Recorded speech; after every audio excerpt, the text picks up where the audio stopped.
Cześć, jest 22 stycznia 2021. Jak widać, maszyna już jeździ, już rozpocząłem sezon. Pogoda sprzyja, więc czemu nie? I chciałbym się zabrać za takie podsumowanie długodystansowe, długoterminowe tego, jak się z tym motocyklem żyło przez ten czas, przez te 13 lat i te prawie 200 000. Będzie to kilka filmów. Dzisiaj pokrótce opiszę tylko w jakich warunkach i jak eksploatowałem ten motocykl. W jakimś którymś kolejnym filmie postaram się opisać stan wizualny, jaki jest obecnie. Któryś będzie o czynnościach serwisowych, które zostały przeprowadzone i jeszcze coś o awariach, ewentualnie jakichś zdarzeniach mniej fajnych, przykrych, które się wydarzyły. Nie było tego dużo, ale coś tam się wydarzyło.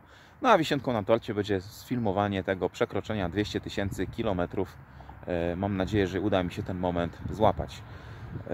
No więc tak dzisiaj pokrótce, jak był eksploatowany motocykl. No więc tak jak widać na załączonym obrazku, jest styczeń, a motocykl już jeździ. Właśnie wróciłem z Salmopolu. Przejechałem całą przełęcz salmopolską, gdzie kupa śniegu, no więc motocykl ze mną lekko nigdy nie miał. Styczeń, jak nie ma śniegu, sezon się zaczyna. Grudzień, jak jeszcze się da, to dalej jeszcze jeżdżę.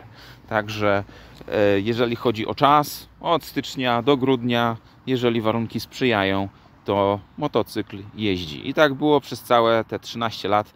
Maszynę kupiłem w 2007 roku. Dla przypomnienia, jest to rocznik 2006. Także jak ją nabyłem, to tą CBF-kę to miała 9000 km przejechane, no i była takim półtora sezonowym, półtora rocznym motocyklem. Więc od 2007 roku mam ją cały czas i cioram ją od stycznia do grudnia i we wszystkich możliwych warunkach, we wszystkich możliwych wydaniach. To znaczy, maszyna jeździła zarówno na takie krótkie przebieżki, tak jak dzisiaj, wyskoczyć sobie gdzieś polatać, bo jest ładna pogoda, bo się człowiekowi nudzi. I to była dosyć taka no, częsta sytuacja. Ponadto maszyna jest dla mnie normalnym wołem roboczym. Ona nigdy nie miała tak, żeby, nie wiem, przejechała tylko trasę i chowana była pod kocyk w garażu.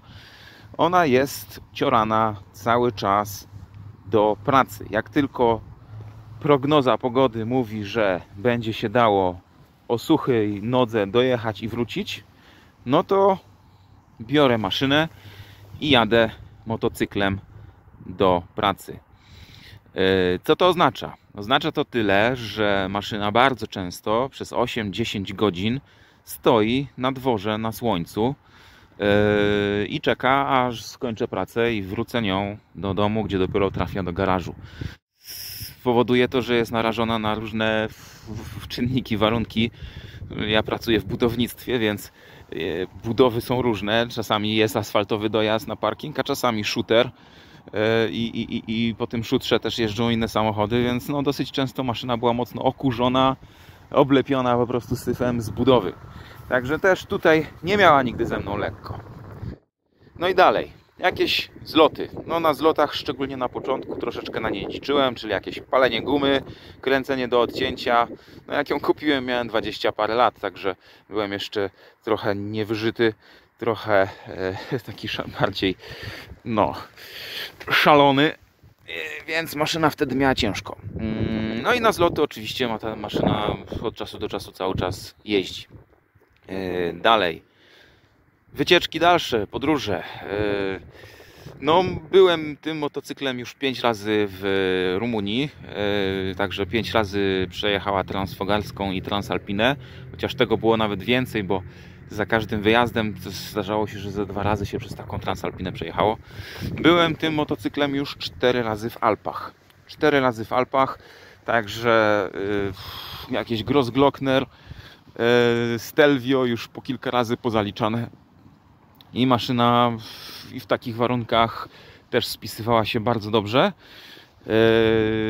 A jeździłem zarówno solo, jak i z pasażerem, czy z pasażerem i kuframi, 3 załadowany po sufit, łącznie z namiotem. Także zdarzało się, że naprawdę maszyna była mocno obładowana.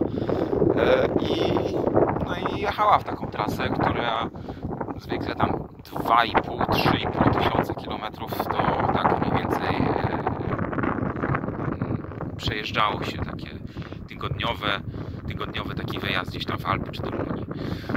Także i takie podróże również ją spotykały, co oznacza, że często po prostu na takich wyjazdach nocowała pod chmurą, narażona była na warunki atmosferyczne złe, jakiś tam deszcz, grad, burze. No także tutaj też nie było tak, że sobie pod kocykiem, pod plandeką cały czas grzecznie stała. Także no maszyna miała ciężko ze mną. No po prostu była eksploatowana jak motocykl, a nie jak coś, co się posiada, coś, co się tylko pucuje. To jest zawsze motocykl dla mnie był maszyną, którą trzeba jeździć, a nie która ma stać i którą mam się cieszyć, że ją mam.